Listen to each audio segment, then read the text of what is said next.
com o Borde, senhoras e senhores, sejam bem-vindos a um dos piores e melhores programas da sua rádio brasileira. Só que não é rádio, é podcast, porque o ano do podcast, senhoras e senhores, já passou, foi 2019. Que ano é esse, então? Ninguém sabe. Eu sou o Diogo Braga, o Didi Braguinha, e como sempre, aquele host, né, meia boca, mais ou menos e tal, conta sempre com a presença de grandes convidados, grandes nomes. E o programa de hoje não é diferente, pelo contrário, é um programa real, é um programa da realeza. Senhoras e senhores, diretamente de Kurgala, ele deixa seu trono vazio por alguns minutos para falar com todos nós. Uma salva de palmas para Afonso Solano! Quem invoca meu nome? Eu decidi que a partir de 2020 falarei apenas com essa voz, Didi. O que você mestre! Acha? Eu adoro, mestre! E eu vou falar com essa voz de Goblin Servo o tempo todo. Voe, Didi. Encontre vítimas para o escritor. Pensou se a gente usasse vozes diferentes para cada tema que a gente fosse discutir, Didi? Que incrível. Ia ser fabuloso, cara. Eu acho que a vida seria mais feliz se fosse assim. É porque eu me inspirei pela sua entrada, porque você faz essa abertura agudíssima, né? Sim, sim. Me lembrou até o Dr. Brown, não é o Dr. Brown, né, na verdade, mas o ator que faz o Dr. Brown, no Roger Rabbit, quando ele é desmascarado, lembra? Quando eles descobrem que ele é um desenho animado, ele começa a falar assim! E aí, tipo, e tal. Aí a sua voz na abertura aí me lembrou a dele, mas na verdade eu falei, caramba, será que o Didi, aqui no Indidi, ele fala com essa voz? Eu falei, então vou fazer a voz do escritor. Eu falo o tempo todo com essa voz. Hoje eu só parei pra falar contigo porque, né, tu é meu amigo de muito tempo, fico com aquela vergonha de amigo de muito tempo, sabe qual é? Ficar fazendo a gente não vozinha. Consegue, não dá pra fazer as coisas que... Não dá pra transar na frente do amigo, por exemplo. Pois é, o cara te conhece, você conhece as verrugas da sua bunda, por exemplo. Sabe falou, essa verruga é nova, vamos no médico e tal. E senhoras e senhores, o Afonso Solano está hoje no programa para mais um programa maravilhoso da série Meu Mundo Fantástico, senhoras e senhores. Olha que maravilha. Hoje nós vamos nos aprofundarmos, mergulhar não só nas histórias escritas por essas mãos maravilhosas, mas sim em tudo que tem atrás desse bigode, na mente de Afonso Solano. Vamos tentar entender como esta mente bigodesca funciona, como foi criado, como os personagens foram criados, de onde vieram, onde vem a inspiração, de onde vem a arte pro Afonso Solano. Logo depois dos nossos recadinhos do Plim Plim, que a gente não tem investidor, então não vai ter recado nenhum, só de seguir do programa. Valeu.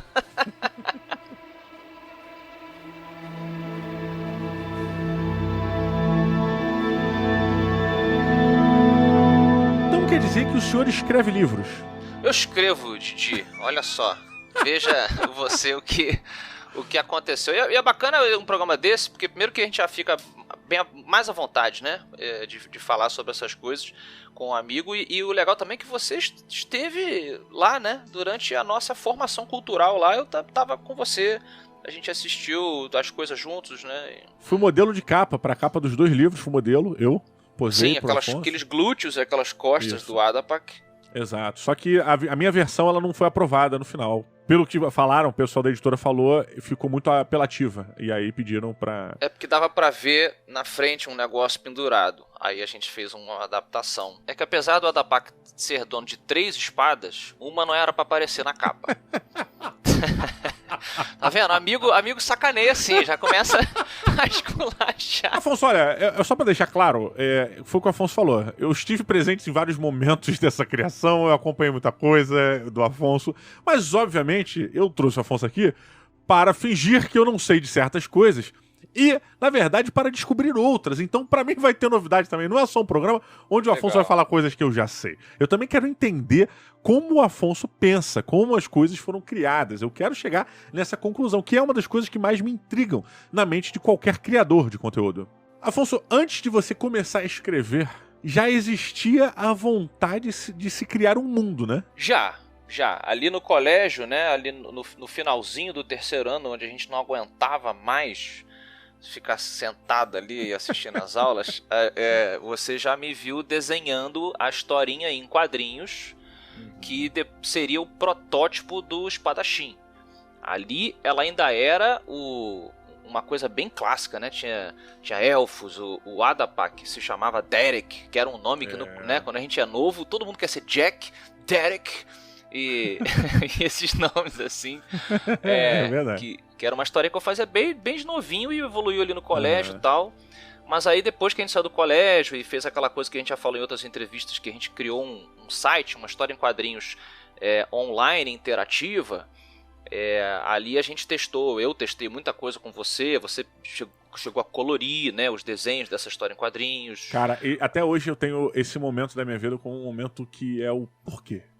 Por quê? Porque assim, só pra explicar pra galera, o Afonso ele tinha já esse projeto não do Adapak, né, mas tinha um outro nome, se chamava Anaglar, essa história, ele já tinha esse mundo bem coeso, ele já desenhava isso, e ele tava trabalhando pra vender essa parada, tanto que o Anaglar, o universo de Anaglar, durante um tempo, rolou uma parceria com o Omelete, e algumas publicações do Anaglar, desse universo, foram publicadas no Omelete. Isso.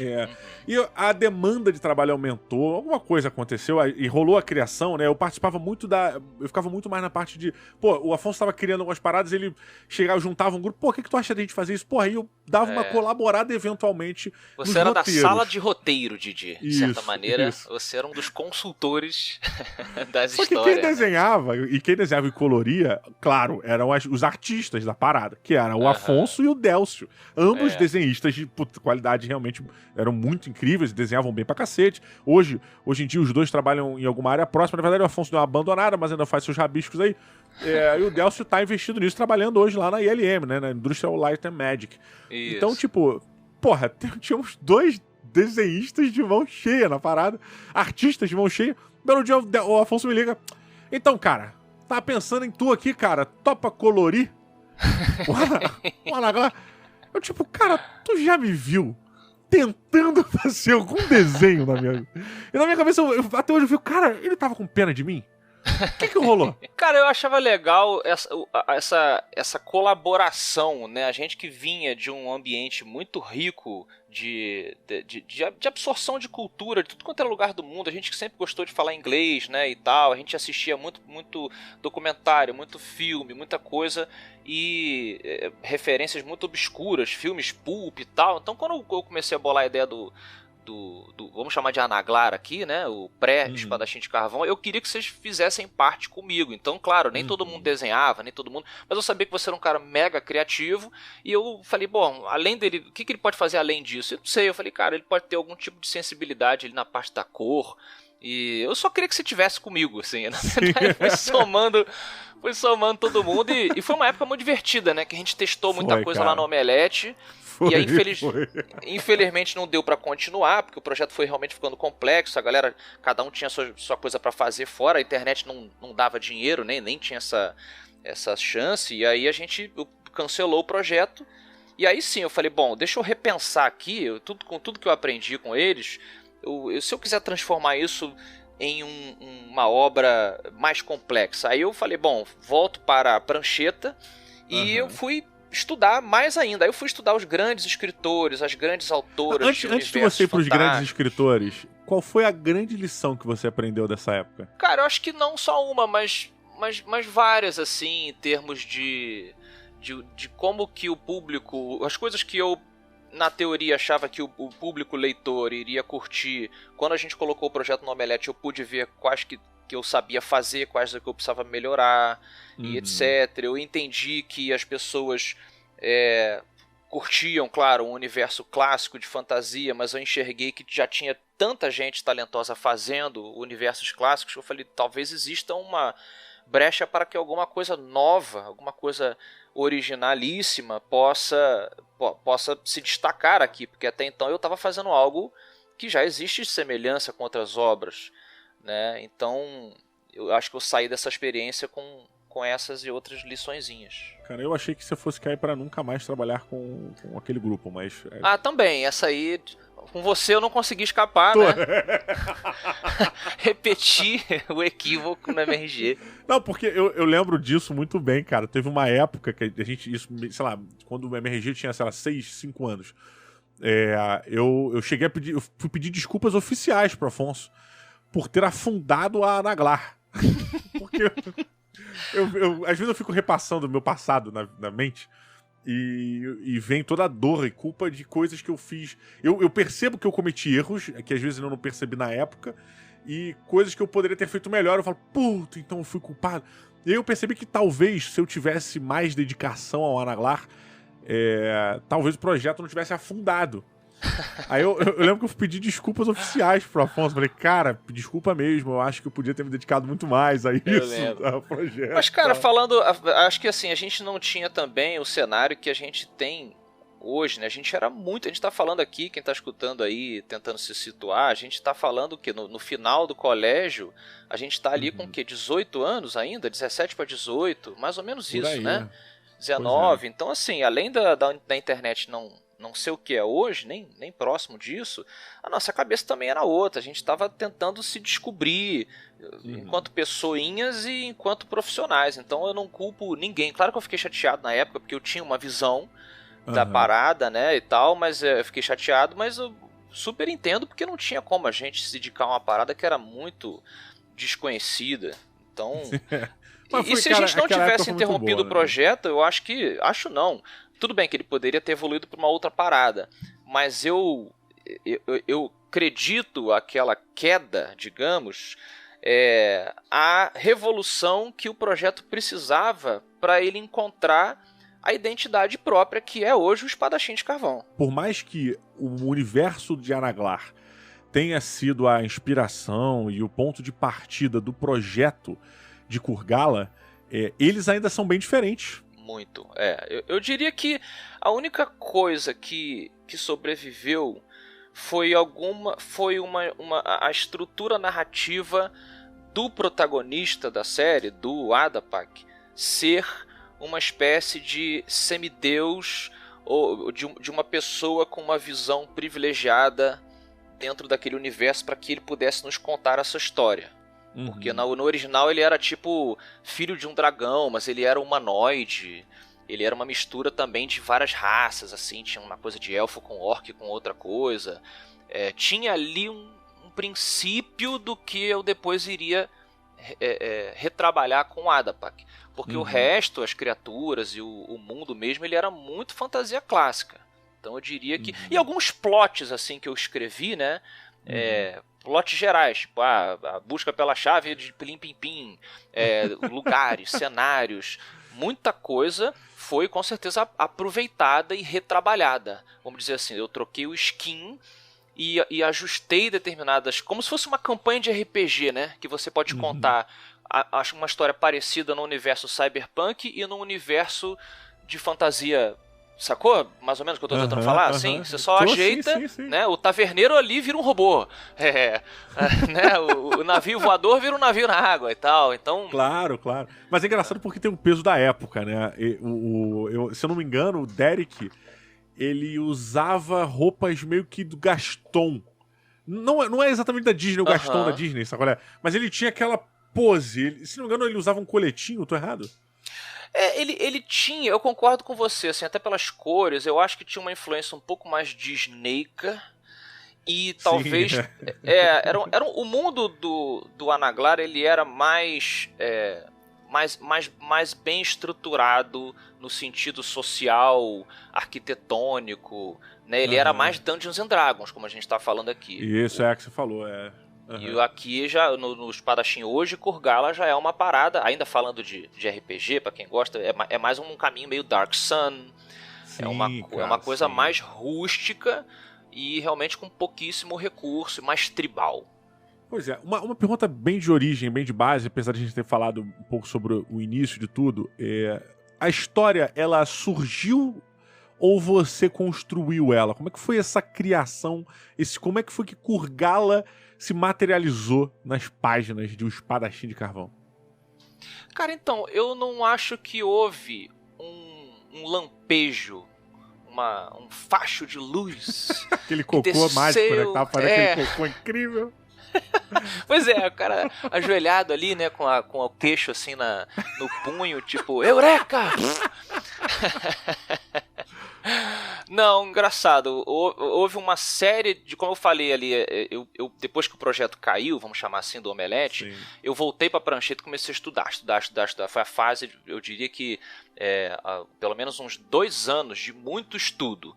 Lendo as coisas que os autores e autoras leram antes de criar as suas próprias obras. Eu fui lá realmente como é que o pessoal fala? No antigos quase. pergaminhos. No quê? É porque no D&D, o Gary Gygax, cara, ele fez um apêndice N. E esse apêndice N ficou clássico e ficou famoso porque é o resumo de todas as obras que inspiraram ele a construir os universos e as histórias e tudo que envolvia esse mundo mágico de Dungeons and Dragons. Então, você também teve o seu apêndice N, de certa maneira. Perfeito, exatamente. E aí, a partir disso, eu fui escrevendo e reescrevendo o mundo de Kurgala. Ele provavelmente passou por umas 5 versões, assim, até que eu um dia falasse, cara, essa é a estrutura básica desse novo mundo onde eu vou criar essas histórias. Então, eu diria que foi mais uma sequência de aprendizados e erros e acertos, né, até que eu encontrasse o look de Kurgala.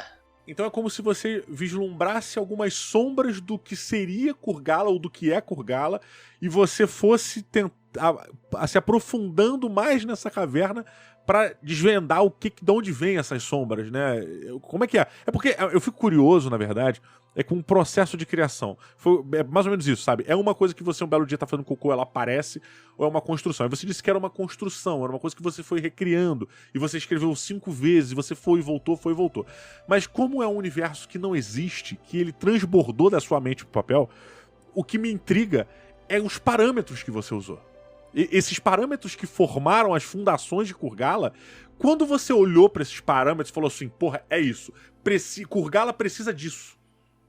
Cara, eu comecei pela religião, pelo mito da criação daquele mundo, daquele planeta. Ah, maneiro. Eu fui por aí, porque você, ao estudar as civilizações do nosso planetinha aqui, né, que é o máximo que a gente pode fazer do mundo real, né, voltar até ali, você começa a enxergar as semelhanças e as necessidades que a mente sapiente precisa para sobreviver, para estabelecer as regras de convivência e etc. E a partir daí eu fui moldando o que seria a religião / a origem do mundo de Kurgala. Eu misturo, eu falo agora, vou ter essa barra no meio, porque a narrativa ela tenta deixar nos livros essa dúvida sobre o que os mortais ali sabem sobre a criação de Kurgala e o que é real, o que é verdade,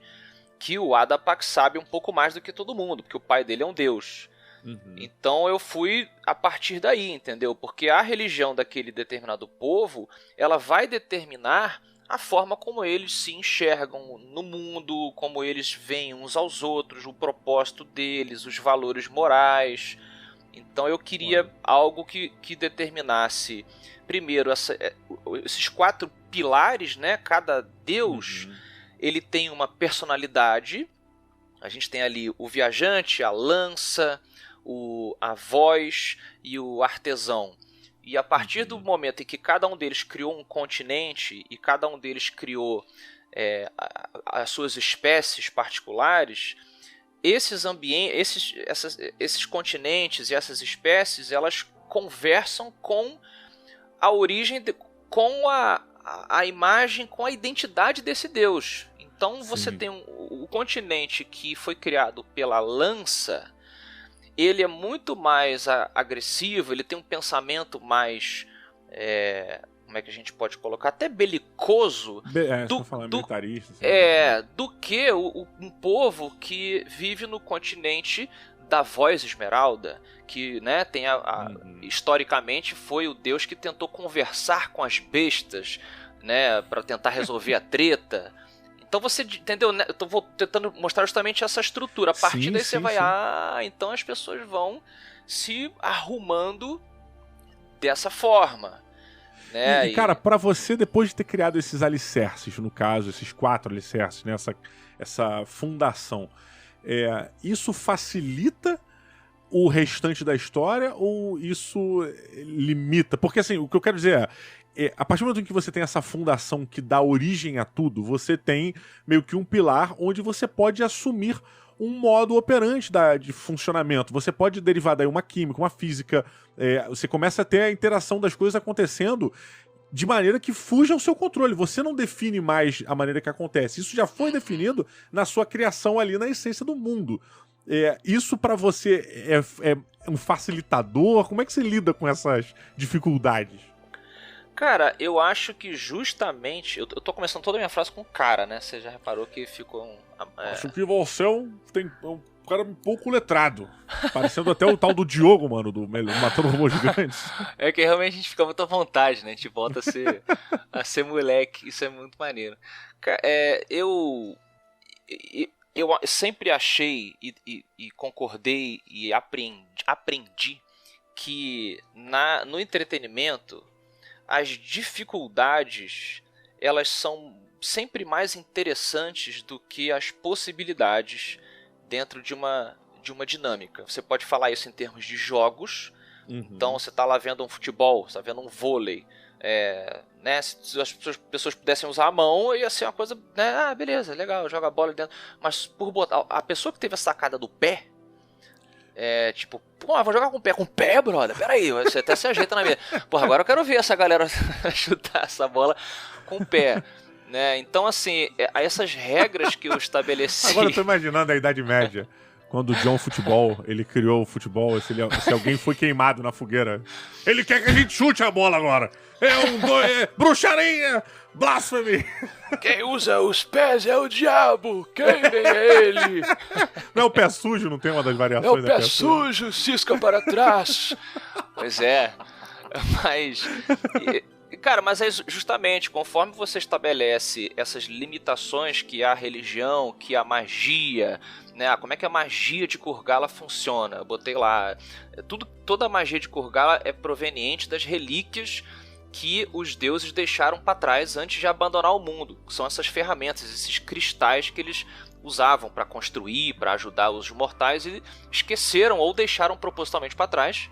E apesar desses cristais poderem ser utilizados de várias formas diferentes, anexados em armas, até no próprio corpo, desconstruídos, tudo tem que vir a partir desses cristais.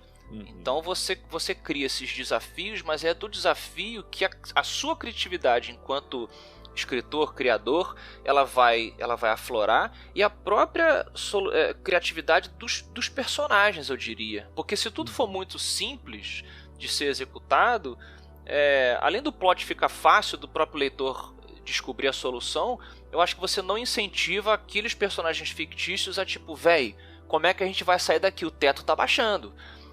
Faço uma magia. Não tem magia, ninguém tem... mas eu tenho cristal, mas o cristal precisa de não sei o que, papapá. Então a pessoa, enquanto tá lendo, ela tá tentando decifrar aquele problema junto com os personagens, porque ela também sabe as regras.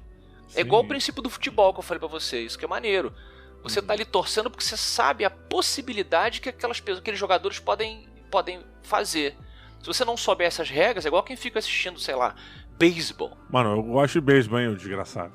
Sim, mas porque você eu assisto eventualmente, Mas o brasileiro às vezes zoa isso, né? Porque o beisebol é chato. É chato porque a gente não sabe a regra. Isso, né? Isso. Então a dificuldade... A própria arte marcial do Adapar, os círculos, ela é apresentada no início como uma coisa quase mágica. Né? Tipo, o cara fala, pô, como assim você consegue fazer isso e tal? Mas logo em seguida você vê que o Adapa, que aqueles que são os espadachins Tibal, né, que são as pessoas que usam círculos, eles são quase que escravos dos círculos. Eles não conseguem se controlar. Se alguém puxa de espada e começa... Ele fala no segundo livro pra Cirara que ele vê os círculos até quando eles estão transando. É um negócio que é uma maldição quase. E ele pode machucar uma pessoa. Então você bota um negócio que é muito poderoso, mas ao mesmo tempo ele tem mais dificuldades do que facilidades. Eu acho que isso sempre faz com que a história fique mais interessante. É muito interessante a gente entrar realmente agora na parte dos círculos, cara, que é a arte marcial do Anaglak aí, do Adapak. Mas porque logo quando você puxa em círculos, fala dos círculos e tal, não tem como a gente não fazer, pelo menos olhar um pouco para o Miyamoto Musashi. que foi o responsável por ter meio que pragmatizado, não, mas criado a primeira literatura, talvez, para o samurai, sabe? Ele foi o cara que criou o primeiro manual de regras para o espadachim, de certa forma. E o nome do livro dele chamava O Livro dos Cinco Anéis. E cada anel falava sobre uma árvore de habilidades necessárias para o espadachim ter, né? E aí eu volto pra questão das referências, cara. A gente falou do Apêndice N, a gente já falou, você disse que foi a diversos lugares pra buscar. E eu te conheço, eu sei que você é um cara um entusiasta da arte marcial, você adora um Kung Fu, adora principalmente a filosofia que vem agregada dessas artes marciais. Então, como eu sei que você é um cara que gosta muito da filosofia agregada a essas artes marciais, e eu quero saber de onde veio a inspiração, de onde veio a visão do círculo como arte marcial. Então, eu quis justamente me esquivar, olha o que eu fiz agora, do óbvio, né, da Ásia, e justamente aquela coisa que a gente tem do encantamento da cultura pop, do mistério, né, das artes marciais asiáticas. Então fui retornando, fui por tudo quanto é canto. O pessoal sabe que a Suméria é uma grande inspiração aí de tudo que a gente está falando. Mas no caso dos círculos, como tem muita pouca coisa sobre a arte marcial suméria, eu misturei o pouco que eu conhecia com as teorias de um maluco chamado Gerard Thibaut d'Anvers. Francês, acredito eu. Ele era francês/holandês, cara. Ele era um esgrimista, um espadachim, por que não? Muito, muito talentoso e muito conhecido na época, assim. Claro, para aqueles que eram amantes da... espadachins. Exato. Mas ele desenvolveu uma técnica que ele chamava de o círculo misterioso. Onde ele argumentava ser capaz de vencer qualquer oponente, evidentemente que munido de uma espada, né, como a dele, ou semelhante, dentro de um conjunto matemático. Ele tinha passos e respostas e entregas. Assim, quase todas as artes marciais têm uma matemática envolvida, né, umas a mais, outras a menos. Então, mas ele tinha uma coisa muito, muito calculada, que beirava a obsessão, sabe, do posicionamento do passo e a posição X, Y e tal. E isso me fascinou naquele meu período que você falou ali nos arquivos N, né, do Gary Gygax, quando eu descobri os círculos misteriosos. Isso me fascinou, e aí eu peguei e extrapolei, falei, cara, e se esse cara foi capaz de desenvolver uma técnica dessa complexidade, e se houvesse uma espécie capaz de processar informação com o cérebro dela, né, mais avançado do que o cérebro humano, onde que ela iria alcançar com esse tipo de matemática, né, de previsão, sugestão e tudo que a arte marcial tenta encontrar? Então eu extrapolei, e eu já havia desenvolvido essa outra espécie, que são os pele de vidro, o Ushariani. Ush é 3 em sumério, né?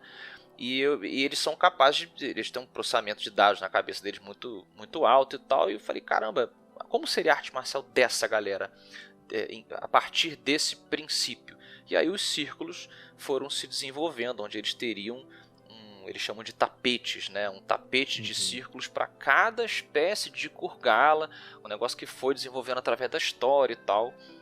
Com todas essas limitações que eu te falei, mas essa é a origem, né, um pouquinho das origens dos círculos Tibau. Existe ainda, pelo que você comentou, uma inspiração ainda no Musashi, porque o Musashi ele também tinha uma menção a áreas circulares, assim, na sua luta, né? Ele sabia que quando o inimigo estava com uma espada longa, o cara não podia ultrapassar tal círculo, ou ele deveria ultrapassar os círculos XYZ do cara lá para poder atingir o cara e tal. Então ele fazia meio que essa marcação também. E assim, tecnicamente, mas assim, é impossível não se inspirar no cara que escreveu um livro de militarismo japonês. Assim, ele escreveu a Arte da Guerra do Japão. o Miyamoto Musashi, basicamente. Exato. Com certeza o Musashi, ele tá presente nos círculos, mas eu quis mostrar assim, o Musashi é aquela escolha óbvia, e aí eu falei, não, beleza, mas o que as pessoas não pensaram, né? Quem são os outros esgrimistas famosos aí, e guerreiros? Sim, então sim. é uma mistura de várias coisas, mas o Musashi tá presente também, mas a principal fonte é o Círculo Misterioso do Gerard Tibal. Ah, muito bem, muito bem. Cara, uma coisa que eu sempre me questiono muito e eu fico...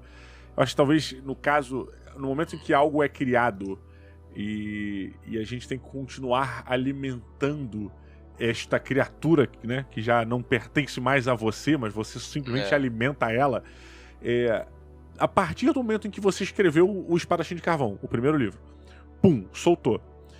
Como você lidou com relação a continuar sendo criativo, sendo autoral, sendo a sua criação e recebendo 1 milhão de críticas, sugestões, tipo, vendo tudo que o feedback que a galera deu pra escrever o segundo e o terceiro que tá vendo aí? Os leitores, assim como a gente faz, né? Eu e você, quando a gente vai ver um filme, ler um livro e tal, joga um jogo, a gente começa a fazer as nossas teorias e criticar, isso poderia ser melhor aqui, ali e tal, e fazer previsões para as próximas obras. Isso realmente é um desafio pro autor. Às vezes a gente se sente pressionado, talvez, a seguir determinado caminho que os leitores parecem querer saber mais. Eu fiz um exercício bem desafiador já no segundo livro, de também escapar dessa armadilha quando eu botei o Adapa, o protagonista, para segundo plano, no segundo livro, As Pontes de Puzur, e coloquei o Puzur como protagonista, porque eu queria mostrar, primeiro, que o Adapa, apesar de ser protagonista, ele não é o único personagem a ser desenvolvido e capaz de apresentar coisas novas no universo de Kurgala. E segundo, que eu queria também sair justamente desse conforto de, na sequência você faz igual, né? Bota o Adapak de novo, sendo perseguido de novo e tal, aquela coisa clássica da sequência, né? Duro de matar 2, duro de matar 3, o cara tá sempre se envolvendo numa treta e tal, apesar da gente gostar, eu queria tentar fugir disso, fazer um exercício comigo de ter certeza de que o mundo é capaz de abrigar outras pessoas interessantes também. Então, houve essa resistência no comecinho, uma galera, poxa, mas o Adapak aparece menos no segundo livro e tal, mas felizmente logo em seguida as pessoas compraram esse barulho. Então, é o que você falou mesmo, a obra ela deixa de ser sua, e aí no terceiro já vai ser o Adapak em primeiro lugar e tal, volta aquela, aí sim, atendendo até uma que eu acho que é a necessidade narrativa, porque no segundo livro eu achava que a narrativa era mais importante do que a expectativa das pessoas. Ia ser irreal pra mim se o Adapak se envolvesse de novo numa treta como a que ele se envolve no primeiro livro. Ele precisava de um momento de respiro para que a história recarregasse e outra treta fosse alimentada, né? Agora, isso que você comenta também nessa pergunta se agrava. Eu não gosto nem de falar se agrava, mas fica mais interessante ainda quando você vai para outras mídias. Agora a gente está desenvolvendo a animação dos Espadachim de Carvão. A gente vai chegar nisso. Legal, vamos falar um pouquinho da animação então, cara. Porque eu tive o privilégio de ver um mini documentário, né, sobre a animação do Espadachim. Inclusive eu vi, se não me engano, antes de você mesmo assistir ele todo, né, cara? Você viu ele fechadinho antes. E assisti lá na CCXP, foi muito bacana. E, cara, foi emocionante demais ver. Foi emocionante demais ver aquela ideia do caderno, aquela ideia da galera sentada no shopping, batendo papo, aquela ideia que você correu com ela, que você mandou e que eu percebi que eu não fui responsável por ter fracassado. E aí, você trazendo todo esse universo durante mais de 10 anos e você construindo as paradas. E aquilo tudo tá num telão, cara. Aquilo tudo tem uma trilha sonora, tem a cara dela, ela respira, ela vive, ela evolui, sabe? Cara, como é que é ver a sua obra, uma parada que vivia na sua cabeça, agora tá na tela, cara? Porra, indo pra casa de todo mundo. É estranho, cara. Acho que estranho é o ponto de partida da resposta. Porque Você se sente mais fodão do que você já se sente? Olha, eu não sei se sou capaz de me sentir mais fodão do que aquele cara que é muito o rei.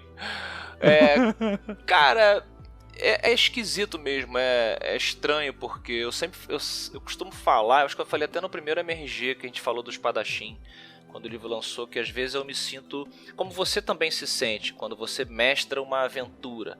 Você tem uma ideia que você acha que é bacana e que você torce para que os seus amigos e amigas achem bacana também quando você os convidar a participar, né? Então é um prazer, claro, que para você se sentir realizado por aquela história ser interessante, mas ao mesmo tempo é recompensador você tá recebendo daquelas pessoas, não de uma maneira egocêntrica, mas tipo assim, puxa, tá todo mundo se divertindo junto, isso que eu tô tentando falar, sabe? Eu acho que é você contar uma história, e tentar, né, passar algum tipo de mensagem ou fazer algum tipo de questionamento, é uma coisa muito privilegiada, assim, né? Então eu me sinto, acho que mais, às vezes é uma coisa batida, a pessoa fala, é uma honra, blá blá blá, mas eu tento enxergar por esse lado, assim, de que é um privilégio, ao mesmo tempo que é uma coisa que eu conquistei com bastante suor, como a gente tá falando aqui.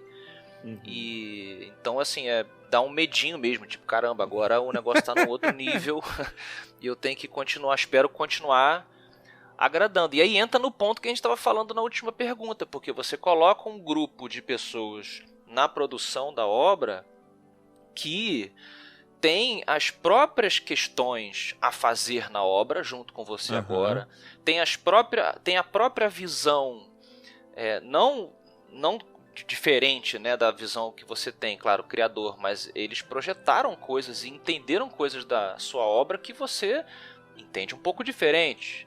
Né? Então, assim, eu sempre curti, a gente que cresceu vendo aí o George Lucas, o Spielberg, toda essa galera dessa época, 80, 90,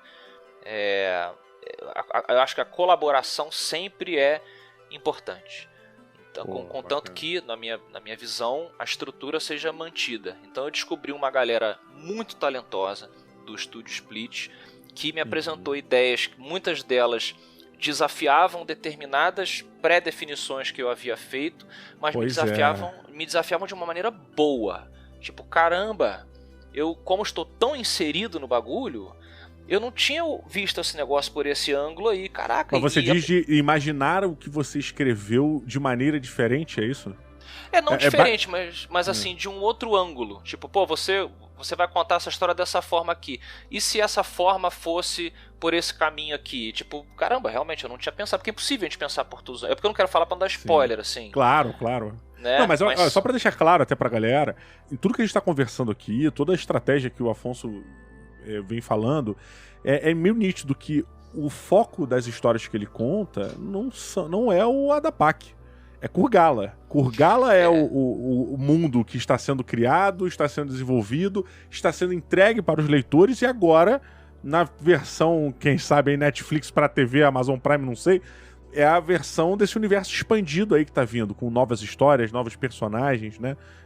Personagens antigos também, mas... O Adapak, ele faz um papel, principalmente na animação, do Messias, ou ele é posto no papel do Messias. Então, assim, o que é mais importante? O Messias ou a palavra? A palavra, né? Os próprios Messias diziam isso. Agora, você não consegue riscar Buda do budismo, né? Siddhartha do budismo. Você não consegue riscar Jesus do catolicismo, Muhammad. Então é essa que é a importância que eu acho que a gente tem que frisar. Uma coisa não existe sem a outra, mas o objetivo do Messias é espalhar a palavra. Então é espalhar a palavra de Kurgala, de certa maneira. Aí, que a gente tá mas o Messias que você tá falando aí é o Messias, o Jair Messias Bolsonaro, né? Brasileiros e brasileiras, os impostos sobre os board games vão subir. Tá ok? Isso é uma parada que é uma brincadeira, até, obviamente que não é sobre o Jair Bolsonaro, tá? Ou seus imbecis que acham que é. Sim. Mas... O livro é sobre o mito. Mas o lance, cara, é que acho que Kurgala vem a cada novo conteúdo que você gera e que sai, ele vem expandindo, assim como o universo, olha que referência. Mas ele vem realmente expandido. Você já teve os livros, já estão no segundo livro, e agora tá Half-Life 3 indo pro terceiro. Você já lançou os quadrinhos, você agora tá vindo com a websérie, e você ainda tem uma ópera musical, cara. Como é que tá a ópera musical, cara? Pois é, cara, é outro sonho também, né, / objetivo, que você também tava comigo quando eu ouvia, nós ouvíamos, né, Blind Guardian, Rhapsody, toda aquela maluquice toda da galera contando histórias fantásticas através da música. E, cara, é um processo também, assim, semelhante nessa questão de colaboração com o Teoli, com o Moreira lá, a galera que tá compondo, ainda que numa mídia muito mais simples no sentido que não tem o visual, claro, não tem um apoio visual, não tem um apoio narrativo que a televisão vai ter com a animação, mas ao mesmo tempo você tem que colocar uma poesia que exige que a criatividade de todo mundo se alinhe, né, de uma forma muito especial. É um negócio que eu também tive que aprender a fazer junto com a galera do álbum. Decidir como que você vai contar histórias. No caso, o álbum ele vai aprofundar, né? E além de ser aquela coisa de entretenimento, a ideia é você expandir o universo mesmo, né? O álbum, a proposta do álbum é o Adapak contando a história, o Adapak e outros personagens contando a história de Kurgala. Então a música tem facilidades e dificuldades muito particulares que fazem com que você descubra maneiras de contar histórias do mundo de Kurgala de formas que eu não tinha pensado antes. E também com visões de uma galera que vem de um outro universo, né? Apesar da gente gostar de metal, gostar de trilha sonora, uma galera que vem de um outro universo que também fala, cara, você já pensou em botar essa voz dessa maneira e no tom que o personagem ele tá cantando, você vai entender uma coisa que não necessariamente precisa estar escrita, que talvez no livro, né? No livro você tem que colocar o tom da pessoa estava tal na voz, para que a pessoa quando leia coloque na imaginação. Na música você consegue botar uma inflexão que talvez sugira algo. Então essas ironias assim, eu espero que alcancem os ouvidos da galera. Cara, o nosso tempo já está mais do que esgotado. Esse papo sobre a sua ópera musical, a gente vai entrar mais em profundidade nele num próximo programa. Então, queridos amigos, nós vamos aprofundar um pouco mais sobre essa ópera musical do Espadachim de Carvão de Kurgala, de todo o universo fantástico que o Afonso tá criando num outro episódio. E vamos ver como tá também a animação. A gente vai falar um pouquinho mais específico sobre isso. E eu acho também que sobre os livros a gente precisa de uma parte 2, parte 3, porque eu ainda tenho muita coisa pra perguntar, mas o tempo aqui é curto. Na verdade é preguiça de ter que trabalhar mais de 1 hora na edição. ela é grande, diferente, né?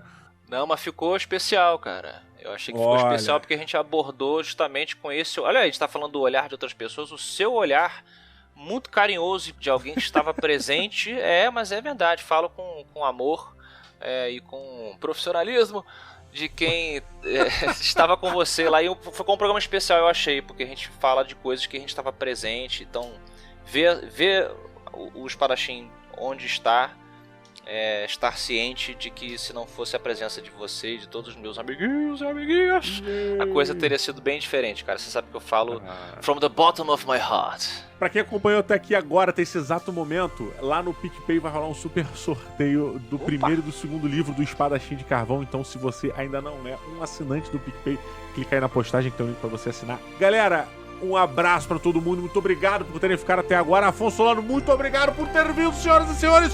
Até a próxima. Um beijo. Valeu! Valeu!